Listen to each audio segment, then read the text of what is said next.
by breaking your people-pleasing patterns and learning to put yourself first, you will actually be able to show up as a better friend, lover, and partner to other people because, again, you will no longer be engaging from a place of hidden debt and unspoken expectations and resentment and dishonesty. Like, if you really feel this need to be a good friend, partner, lover, remember that breaking this pattern will help you do that. It's kind of ironic, but I think it's totally true.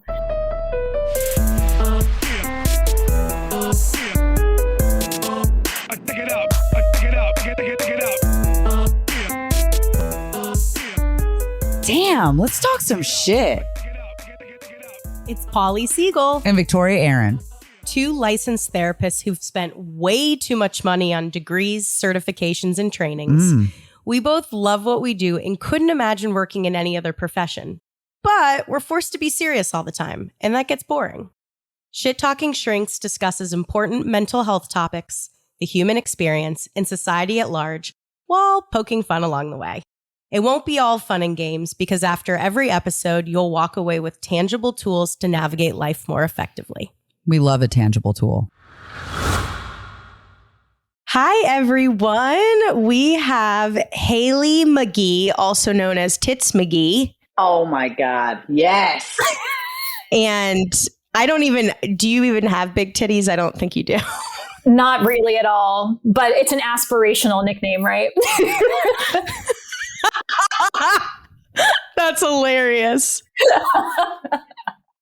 It's funny that you said aspirational because as soon as I thought about having like smaller tits, like the body that I love is like small tits and a huge ass. I don't know about your ass, but you did bring up aspirational. I'm baiting you with what it could possibly be. I'm sitting down so the world may never know.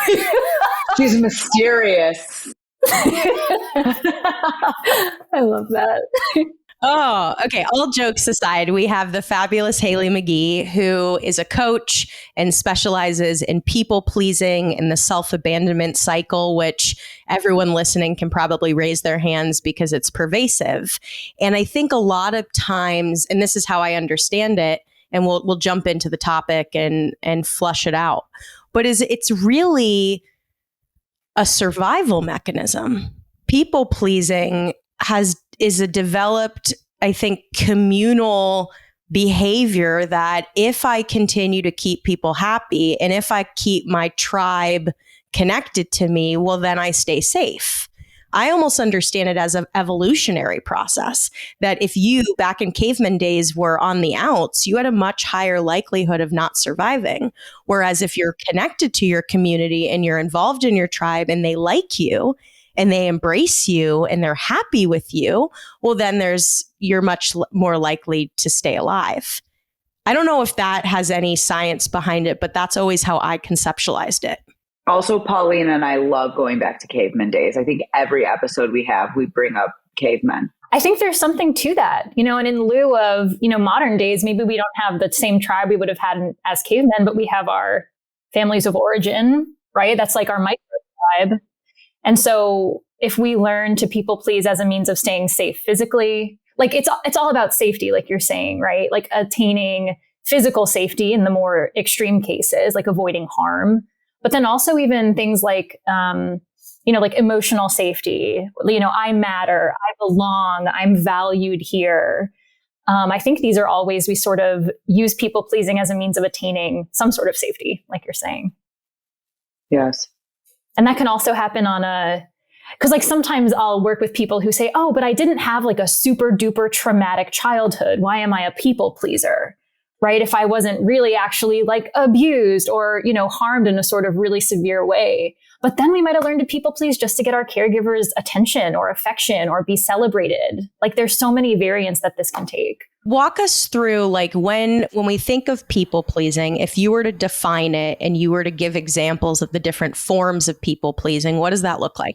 So the definition I like to use is people pleasing is the act of chronically placing others' needs, wants, and dreams at the expense of and to the detriment of your own needs, wants, and dreams and feelings. I'm snapping. That's true. Hailey never told a lie. Mm-mm. That's the realest shit I ever heard. Oh my God, you guys crack me up. I love it. So good. But it's such a thing. And so, I mean, people pleasing, I think for so many of us, that definition almost makes it sound like it's really conscious and intentional. But I think so many of us people please without even really being consciously aware it's happening in the moment. Like we'll leave an interaction and just be like, oh my God, did I really just say, I like the Yankees or some like weird thing we'll think. And then it's like, I don't even mean that. Like, where did that come from? And so we can people please in interactions. We can people please in really any relationship we have by just making ourselves small and putting other people first in some way. And you know what's interesting too, like being socialized as a woman, right? Like there have been times where I'm sitting with somebody and I'm like, I don't excuse myself to go to the bathroom, but I have to pee so bad. Oh my God. You know what I mean? It's like I'm pleasing their situation or whatever, and I'm too nervous to say I have to go to the bathroom. Like that's insane. Yes, I'm so glad you're saying it though, because and yet so relatable. Like I'm sure everyone listening, at least the women are like, yeah, okay, same. Right? Or like a dude will just take a piss right in front of me on a tree. And I'm like, I've been sitting here for 4 hours and I won't excuse myself. I'm getting a UTI. My people pleasing, give me a UTI. Like I literally have that happen. It's like after sex when you're laying and he's holding you or something and you're like, God, I have to pee or else I'll get a UTI, but I won't. So I got a UTI. Like that's happened to me. Oh my God. The relatability of this is just like, this is the stuff that no one talks about. I'm telling you guys, I once made an Instagram story where I asked my followers to tell me, that whole thing, like tell me a people pleaser without telling me you're a people pleaser. That whole thing was popular for a while. I had someone submit a story that they were over at their fiance's mother's house. So they're soon to be mother-in-law. They're trying to make a good impression. And the mother-in-law serves them burgers. And this person they bite into their burger and they pull it back from their mouth and they see this long winding hair and they eat the whole thing. They say nothing. They don't pull it out because they don't want to offend the mother-in-law just in case she sees. I should have done a trigger warning or something, but that's the type of stuff that we're talking about. Can you believe that? Well, okay, so this hits harder than I want to admit because I have a similar story, okay? So I grew up in a Jewish family that kept a kosher home. And we ate non-kosher outside of the home, but we didn't eat pork. That was like the one rule. We ate shellfish. I would guzzle shrimp from time to time, but pork was not on the list. And so I went my whole life without trying pork. And I was studying abroad in Australia. I'm 20 years old, junior year. And I make my first friend in Australia. And she's a local gal. And I'm like, fuck yes. Like, okay, that was on the list. I needed to make at least one friend while I'm here. And she invites me over for a barbecue. And I'm like, great. And her dad hands me a giant sausage. And I was like, oh my God, but I don't eat pork. But he just made this. Like, I literally can't say I don't eat pork. Like, I'm not going to be like, I'm a Jew. Sorry. Oh. And I fucking ate the entire thing. 20 years of not eating pork. And now I eat pork like it's my job. Like after I tasted that sausage, I was like, fuck yes. But the point is I was so worried of offending her. And if I offended her, then she wouldn't be my friend. And I went into that fawn response of just like, what do I need to do to keep this connection? Right. Whatever the cost. Whatever the cost is, guzzle some of this right now. So Hailey, and I'm really curious because this is your specialty, this is your niche, right? And I am a year out of people pleasing. I am a year out of, and of course I go back and I regress, but for the most part, I would say I'm borderline a narcissist now, and it's like a better life for me. Like I'm having fun. She goes, the pendulum hath swung. The pendulum has swung. Exactly. Hailey's my bitch. She gets it. So, but here's what I learned from my patterns of behavior, right?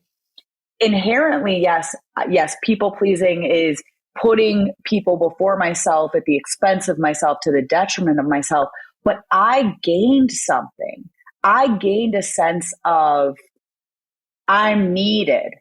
right? Like the martyrdom that I experienced in my relationship was part of my identity. And I wonder, is that something that is hard to bring to clients, or do you bring that part to clients? Because so often, more than not, right? It's like there's kind of not like a victim mentality around people pleasing, but it's like, you know what I mean? Yeah, I think this is a revelation that I notice a lot of people come to kind of slowly. And then when they get there, it kind of hits them like a ton of bricks, because it's like, oh, I think I do think that a lot of people pleasers tend to feel like victims in their own stories. Everything is happening to them. People are taking advantage of them. People are being not reciprocal with them, right? And I want to honor the pain of that. That totally sucks. I've been there too, and I've felt that way. And it's like, but then I think there's something really powerful about recognizing the role of our agency in what's happening to us and saying, okay, maybe I'm in these imbalanced relationships, but I am actually choosing to participate in these imbalanced relationships, for example. That's like the simplest way. Or maybe I need to be needed in some way, and so I settle for people not giving me what I need. And there's kind of this uncomfortable feeling around that, because I actually think that can be very healing, though, to say, I do have agency, though. And that's something I can reclaim. Like, oh, if this is something I do actually have control of, that means I can shift my patterns and behaviors. And like you did, break it, you know? So I do think it's actually, I don't think it's blaming to acknowledge the part we play in this system. I actually think it's really empowering to ultimately say, like, I have some agency here. I would say that people pleasing is not a dominant trait in me. Now, have I had moments of people pleasing? Absolutely. So has everyone, but it's not a chronic behavior of mine. I have always, for better or for worse, prioritized myself. And that has been me since I was a little girl. My mom can attest to that it was Paulina's world and Paulina's wants and dreams and desires. So I might be the anomaly here. But when I'm hearing you guys talking about your role and that role is self-serving, I want you two to expand on that. When someone is engaged in chronic people pleasing, what are they gaining? How is it serving their psyche and their system? Sure. So one of the things I did when I left my relationship was I did some IFS work, right? So for people that don't know, we've talked about it a little bit, internal family systems, right? So, one of the things that I saw was love is attained through self-sacrifice, deprivation, all of those things. And then what you get from that detriment, what you get from degrading yourself, what you get from not honoring your own needs is a sense of self, because that's your not like your claim to fame, but like, that's how people know you're worthy, because look at what I do. Look at what I do for everybody, and I get nothing in return. Look at how I live. Look at how unhappy I am because I serve everybody around me. You know, like that's the essence of love. And so to me, right, it was something that I've led with. I'm financially supporting this person. I'm doing all this. I do the laundry. I take care of the dogs. I take care of the house, blah, blah, blah, blah, right? And so I got a sense of self from it. And that was important to me, because that's how you know you love somebody. Mm-hmm. And it's like, that was taught. That was taught. Yeah, it's like love equals self-sacrifice, basically. Like, that's your love language. Like, right. I will fucking drain myself for you. Look how good I am. And then, of course, inevitably, the flip side of this is that behavior then attracts people who are potentially seeking someone who will empty themselves out for them. Like, you're not going to attract people who love and want you for your vibrancy or your color or your character. They're going to want your self-sacrificial attitude. And to piggyback on that, for me, I think the way it looked a lot was like through people pleasing. So presenting this almost by performing, right? Presenting a sort of falsified self. I was so liked. I had a big community. Everyone thought they knew me, said really nice things about me. It was so easy to just, my ego got such a big stroke. I was like, oh, I am so liked. And at the same time, I felt this like crippling loneliness because I was like, no one actually knows me, really. They know this performance that I'm putting on. And so it serves us in some ways because we get that external validation. But inside, it's like drinking salt water to quench your thirst. Like you do it more and more because you want more love, but ultimately you're never truly satisfied. So it serves you and it harms you at the same time. Yeah. So for you, Hailey, aka Tits Magee, for you, it was, okay, I will continue to be liked and loved and people will rant and rave about me. Oh my God, Hailey does so much. Hailey's the best at this. She gives so much. And then that was like part of your inner stability to have that badge of honor, if I'm understanding it correctly. Yep.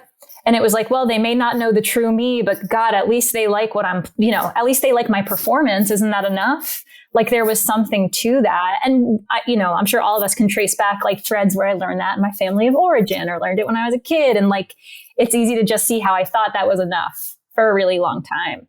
Something you said was like the pendulum half swung. So it's like, I'm curious on people that you work with on this, do they tend to like go into that area and then, kind of come back to center after some time? I'm enjoying where I'm at on the pendulum. I know for some people it might be uncomfortable. My family and, people that I've had long-term relationships with who are like, what the fuck? Like if somebody treats me like shit, now actually, yeah. Like if a guy that I'm seeing or if, my mom says something to me, I'm out. Like, I'm like, love you, gotta go. I'm like uber protective. Oh my God. This is so common. This is so common. And I think it's like this big fear that a lot of people pleasers have is they're like, oh God, but like to them, it's a binary. You're either a people pleaser or you're a complete and utter asshole. It's almost like there's no in between. This is a big fear. It's like, God, if I start speaking up for myself and honoring my needs, am I just going to become this big selfish jerk? And the truth is, first of all, no. Like, I think what a people pleaser thinks is selfish and jerk-like is probably just a healthy degree of agency and confidence. But then, yes, I experience this. So many people I've worked with long-term do, where it is kind of like you're just done. You become so angry and resentful at all the ways you sacrifice yourself over time. And for many people, there is almost like this break where you're like, I am freaking done. And you start putting yourself first. You start exiting toxic situations. You start kind of embodying like, I don't give a crap energy. And like, in my experience, both with myself and others, the pendulum eventually, you find a new happy medium of like, I can put myself first and still be empathetic towards other people. Like there doesn't need to be this binary thinking. But I think the pendulum is really common and I don't see it talked about a lot, but I wish it were because of how normal it is. So my best friend from childhood, not going to name her, chronic people pleaser. I, on the other hand, not a people pleaser. So think of us on a spectrum that we're very polarized. And so a lot of times throughout our development and through time, there's been sticking points because of her people pleasing tendencies and my extremism and always doing what's best for me. And so there was, we got invited to a wedding from an old friend. She was basically a best friend in middle school, but we lost touch with her, but she reached out and wanted us to be in her wedding, which I thought was very odd. Like, I haven't spoken to you in over a decade. Like, why do you want me in your wedding? Well, of course, my friend was like, absolutely, we have to do it. It's like the right thing. And I'm like, okay, I don't really think it has a right or wrong or moral tag, but like, if you're going to do it, I'll do it just because we'll be in the trenches together. And for me, it was more of like, fuck it, I'll just do it with you. And while we were there, we get there and nothing is set up. And so the bride says to us, like, you guys need to set up everything for the wedding tomorrow. Oh, fuck no. So I looked at my friend and I said, I'm not fucking doing that. Like, I'm not doing. And she was like, Paulina, please, like, we need to like set this up. And it was so interesting to experience the polarity of that, where I go into this mode of, fuck no, that's unreasonable. Where her brain in that moment went into, this is what needs to get done to keep the peace. This is what needs to get done to be the helper, the savior, the hero. And I'm not in any way bashing her. I just want to highlight just that state of mind where it's not even, it's so unconscious. Like she didn't even flinch. It was like, absolutely, what do you want me to do? Whereas I'm sitting there being like, bitch, please. Yeah. Like, it's like you don't even realize there's an alternative. Like for her, it's like there was no other choice. It's like you do what you're asked.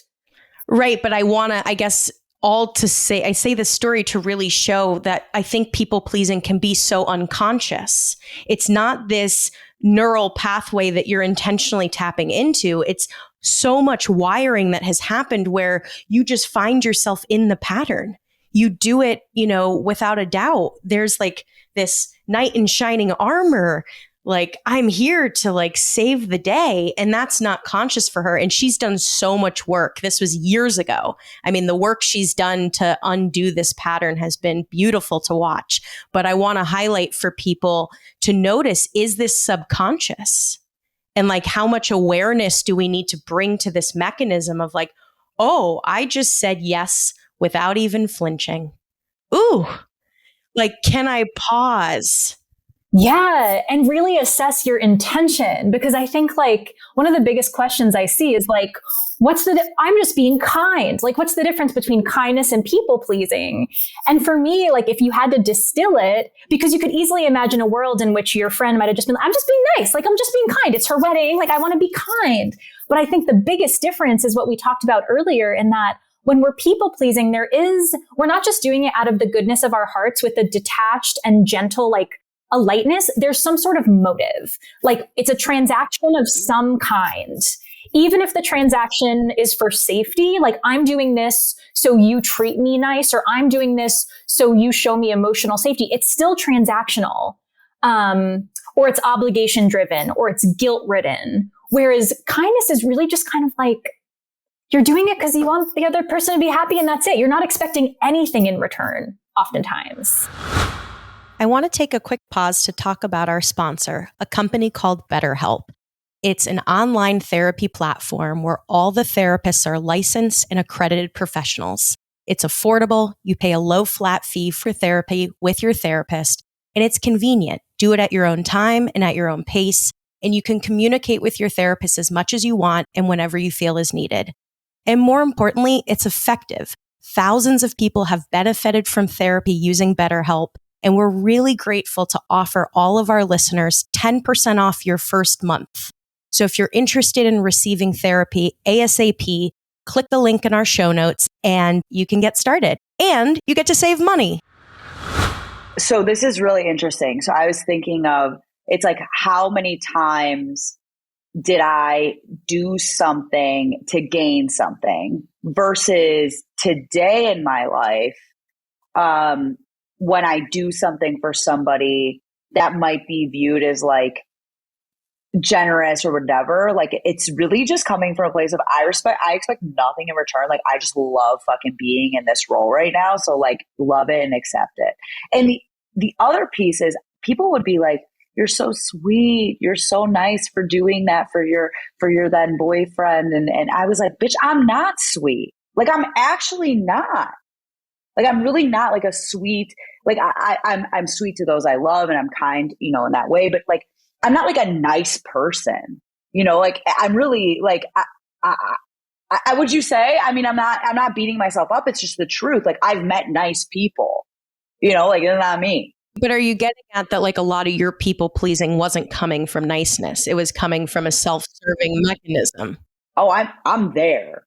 Like I was never doing it out of a place of like, I'm a kind, generous, like starseed who's like blessing you all. It's like, I want to feel better about myself because I feel so bad. I feel so bad and I just want an ounce of relief, and I want to leave here knowing that I set the dinner table and I did this and I did that because it gives me a sense of purpose in this shitty life. That's how I live. Ugh. And one of the best ways of telling when you're living from that place is, do you often feel resentful? Like resentful is like the most glaring signpost. Like, hey, I've been people pleasing. Because when you're genuinely showing kindness, you do an act of kindness and you sort of detach from the outcome. Whereas people pleasers, we're constantly putting others first and meeting others' needs and participating in these imbalanced relationships. And we simultaneously have this like martyr attitude of like, I'm such a good person and so kind. And we're pissed that other people aren't showing us love and kindness back or aren't meeting our needs the same way. So it's kind of this double-edged thing where you can tell you've been people pleasing if you feel super resentful after you show someone, air quotes, kindness. Mic fucking drop. Seriously. I'm sure so many people that are listening can relate to this. This is crazy. If someone is acknowledging I am chronically people pleasing and I have abandoned myself and my self-neglect is real and I understand it and I live it and I breathe it and I don't want to do this anymore. I think for the next 10 minutes, let's walk through tangible tools of how people start to rewire this pattern and make the changes so that they can nourish themselves effectively. Like commonly when we think about people pleasing, the first thing that comes to mind, especially because it's become such a buzzword, is like set boundaries. Okay, you've people pleased. Now you need to start advocating for yourself. And that's really important. And that will be one of the tools. But I actually think, I often feel like we have to go a level deeper and say, it's going to be really hard for you to advocate for yourself if you're like chronically disconnected from yourself. Like, how can you set a boundary protecting your needs or asserting your wants if you don't know what those are? Because so many people pleasers have spent so long neglecting these parts of themselves that we're actually really unaccustomed to looking within and saying, what do I need? What do I desire? That one's really hard. We're like, I don't know. What do I feel? So like feelings, needs, and wants, it's not as sexy as setting boundaries are right off the bat. But like the first step is really consciously developing a practice of attuning inwardly, you know, in any moment, like, what is it that I feel right now? What is it that I need right now? Which is hard, which is hard for us, I think. So first, the awareness, the first piece is the awareness of yourself. And I think that also takes some exploration, right? Like if you're a chronic people pleaser, one of the things that really helped me and has helped me is like the people in my life who I viewed or have viewed as selfish, right? You know, we all have those people who like just do whatever they want, when they want, how they want. It's like, how would somebody who lives like that, like what do I think their needs would be? What do I think their wants would be? Like if I can't embody it, think about the most selfish person in your life and ask yourself. So it's like, try and really explore, right? And selfish, to me today, selfish isn't a bad word. It's not a yucky word. It's so fun. It's so enjoyable. My life has gained so much meaning and happiness and vitality through being selfish. Yeah, there's like healthy selfishness for sure. Yeah. Yes.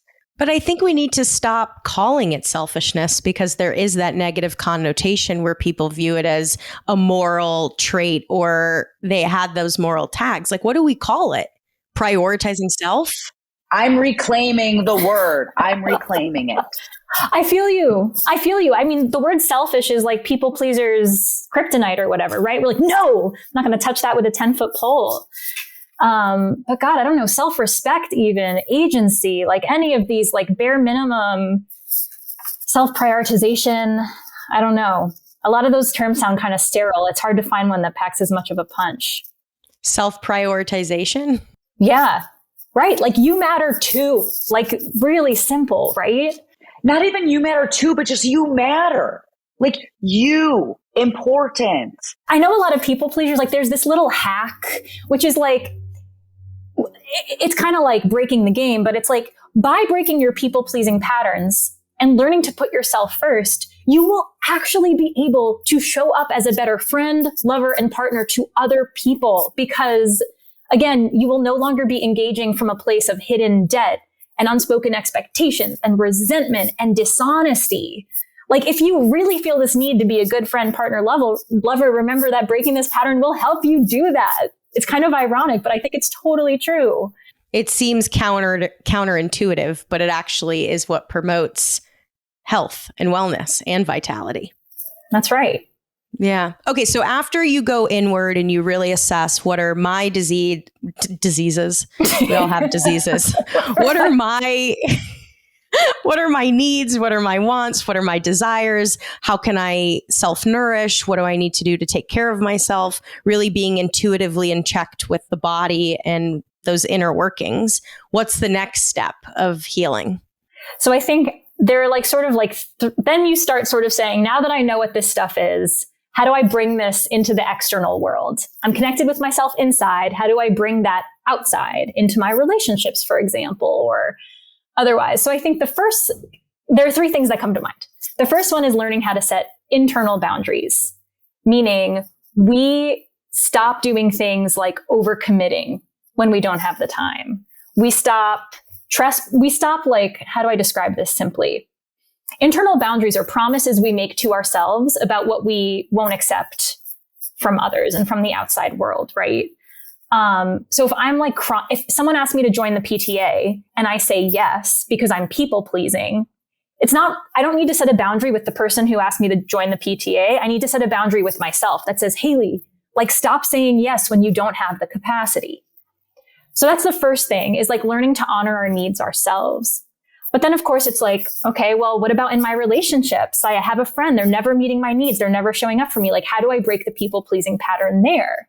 So then we've got two tools, and I'm so nerdy, but I'm like really committed to like breaking down the difference between the two of them, the difference between requests and boundaries, because I think it's like a super under-noticed thing. So like when we make a request of someone, we're asking them to change their behavior to meet us where we need to be met. So, hey, Bob, could you like show me a little affection more often? Or like, hey, Sally, can you ask me some more questions in conversation? I feel like our talks are so imbalanced. Things like this. You're asking someone to change their behavior, which is really important because other people don't know what we need unless we ask them. And I think a lot of us fall into this trap of like, they should just know, forgetting that everyone's different and everyone has this different wiring. And then over time, if we make these requests and we try to make the relationship work for us, but nothing's working or they're mistreating us or something is off, then we move into boundary territory, which is basically where we ask ourselves like, okay, this person isn't changing. So how close and connected am I willing to be to them if that's the case? And the answer to that question is kind of what our boundary is. It's so magical because we think of boundaries as purely external when in fact those internal boundaries are the parameters of what is my capacity. If I were to evaluate my battery life on my phone, like am I in the red zone? Is it, yellow, or am I full battery? I have a lot to give. And so I think you're right. There has to be first the internal boundaries that you set or that you gain more understanding around and clarity before you can even broach setting external boundaries, because the two dance together. 110% yes.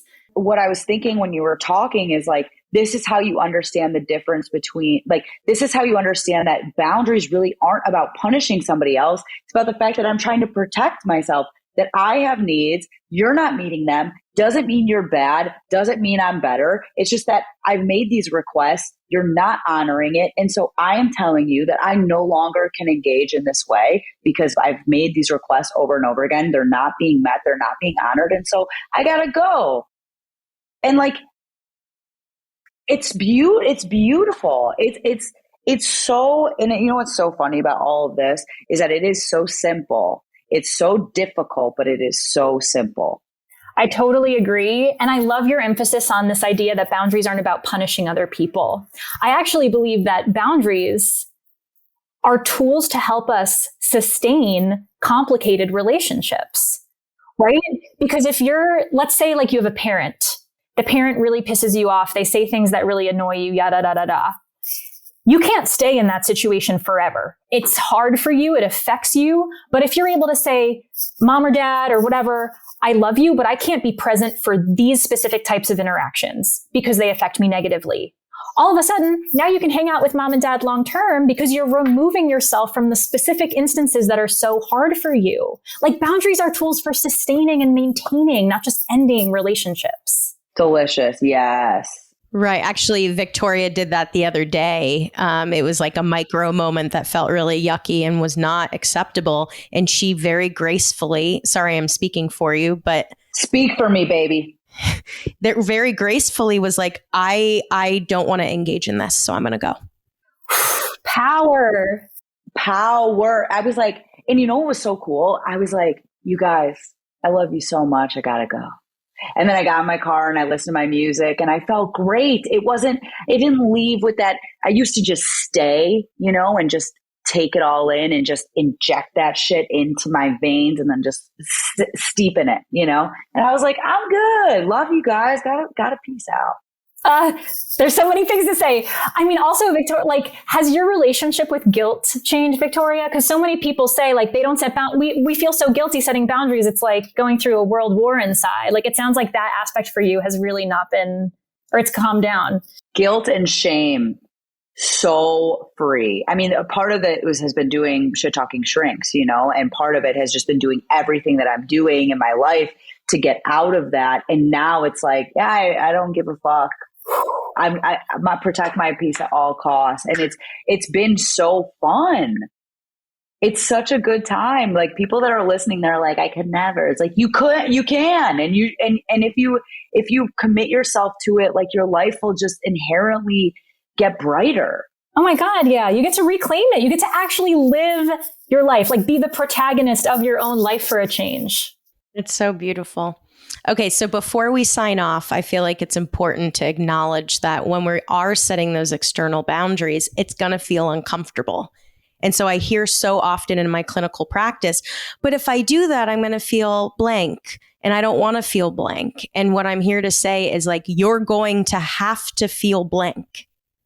There's no way around it.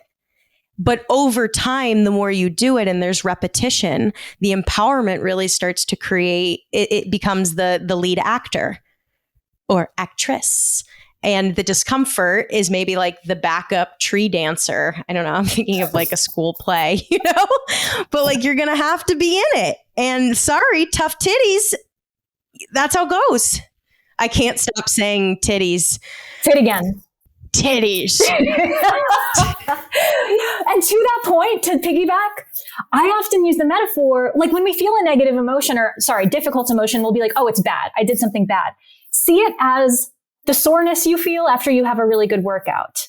You work out and then you feel sore, but you don't think to yourself, oh, I should have never worked out. You think to yourself, oh, I'm gaining muscle. I'm getting stronger. That's what we're doing when we feel guilt after setting a healthy boundary. We're strengthening the muscle of self-respect. And, like, yes, it will be uncomfortable, but that will not last at the same potency forever. Okay. Well, on that note, love, big love to everybody. Big love to everyone. Self-love to yourself. All of Hailey's information will be in the show notes. So if you want to access more of her magic and her power and her life-changing guidance, you'll have the ability to. Thanks, everyone.